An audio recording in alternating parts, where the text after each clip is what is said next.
So Rich, earlier we covered sort of the basics of what's out there for memory cards. Yeah. But as you get into shooting video with DSLRs, there's some specific recommendations that we have about the memory cards that we're going to use. Yeah, I think it's important to really think about what type of formats you're going to shoot.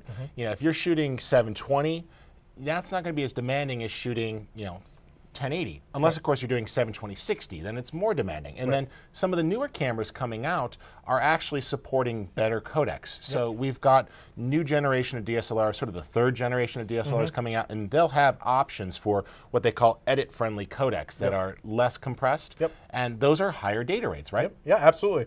I mean, as a rule of thumb for shooting video, if you know that you're going to be shooting video only, what I tell people is that, no, you don't need to spend that extra money on the biggest, best memory card that's out there, because it's kind of overkill. If you look at the sort of the data rate of most of these codecs, it's actually pretty low. You know, you're talking about 300, 400, maybe 500 at most megabytes per minute on these cards. So it's not all that bandwidth intensive. I have found that as a baseline for video, a 133 time card or about 20 megabytes per second works very well. If I'm going to be shooting video and photos, I might go for a middle of the road card, say like a 300 times card or something around 60 megabytes per second. That typically is sort of a nice middle of the road card that will get me the best of both worlds. Yeah, you don't want to go right up to the edge, but 133x or 20 megabytes a second is plenty when you're only recording 320 megabytes in a minute, right? Right, That's more than double what you need. Right, so you've got safety there. The reason why you don't go right up to the edge is you don't want your system to, sort of teeter. You don't want it to get close to the point, especially when cards start to get warm. That causes an issue. Now, one of the things I will say is that it's going to vary by manufacturer. The data rates will compare. So if you're shopping for cards, don't go out and buy 20 133X cards. If that's what's affordable and that's what you have, use it. But I typically will always start with my best cards first. And then work my way down, and it makes a lot of sense. Now, I think when you're out there looking, you're going to want to get your cards organized. For example, I have different card wallets, and one of the things I'll do is I'll keep my photo cards separate from my video cards, and it just makes it easier. So, the last thing you want to do, like in this case, we've mixed them together, and we've got a 15 megabyte per second, and mixed in with an 80x card. That ain't going to do video. Right, exactly. But, oh, here's a UDMA one. So the last thing you want to do is be in the rush in the field and pop out a card and go, oh, well, this one's fine for JPEG shooting, but not video. So I recommend isolating those video cards into a wallet uniquely. The other thing I will say, and that's a very good point, the other thing I'll say when you're looking at cards, obviously capacity is a big thing, right? And there's this argument of, do I get, smaller cards and more of them, or do I buy bigger cards and less of them, right? Well, let's put this in perspective for people that are photo shooters, right? You're going to go through a gig about every 3 minutes.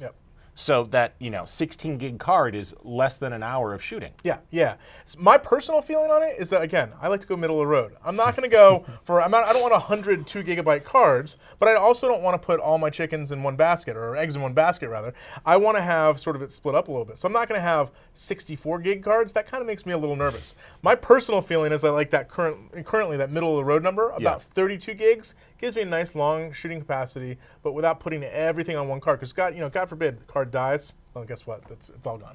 Yeah, no, I'm with you there. For shooting video, I use 32 gig cards, and we'll talk more about time lapse next. But that's where my 64 gig cards come in handy, because if I'm shooting raw time lapse, I want that higher capacity so I could shoot longer. Absolutely. And that does matter. You want to think about real world things. Like, for example, if you're shooting a concert or an event, and swapping out a card is going to mean, oh, that's going to take 30 seconds to get the card in. That's going to be a delay and maybe a gap in coverage that you don't want. So you got to think about the workflow. The other thing is more cards, easier to lose. So you want to make sure that you don't spread things out too far. Yeah, and the last thing I'll bring up is that even though I've sort of made the argument for going sort of middle of the road, maybe a 32 gig card, 300 times, that kind of stuff, there is a benefit of having a faster card, especially when you get to the post-production side of things or the offloading side of things, right? If you have a really slow card, and let's say you have 32 gigs of it full, and you're going through a USB card reader, guess what? You're going to be waiting a long time to offload that card. Yeah. But if you go to say 400, 600 times card, and you have a fast memory card reader like this Yeah. FireWire 800 one, Yeah. it goes pretty quick. Yeah, so you got to think about where you're paying the tax. Yep. You know, a lot of people forget that time is money, and so did you choose to save $30 on that card, Yep. but every time you go to offload it, it's going to take you 20 minutes longer? Right. You know, that adds up pretty quick, at least to me. So go with what you can afford. Yep. Read those reviews. Make sure you keep your video cards isolated from your photo cards if you've got older cards that might really make that hit. Because the last thing you want to do is like pop in a slow card and you're rolling on the scene and, go, then you "Oh, get no." right through that interview and you're like, card error. Right. What do you say to your subject or act of God? No, it doesn't really work. It's Right, like, right. no, human error. And I think that works pretty straightforward. And then I can't emphasize enough keeping things organized in a card wallet. They're going to keep those cards protected. They're going to keep dust off the cards. You know, in this particular case, you know, an SD card, a little flimsy, pretty easy to crack. Yep. But I put it here in this Pelican case with nice rubber to isolate and protect the cards. I can and I have rolled over this with a car. Oh, wow. No damage. I didn't do it on purpose. I don't recommend you try your case out that way. Yep. But this is a good way to keep stuff safe, and you want that solid, secure storage. Yeah, and the things that I would emphasize are getting a card capacity that is going to be enough for you to get a pretty lengthy recording on it, but not too big to where if you lost that card or it got damaged or went corrupt, that you're going to lose everything. And then the second thing I would emphasize is sort of a middle of the road sort of speed card. I'm not saying that you can't get the fastest if you want Right. to. If you have that money to do so, more power to you. But that middle of the road type speed card is going to give you a nice benefit. It's going to be more than enough for shooting most DSLR video, and it's nice. It comes in handy when you want to switch over and say shoot photos. All right, great.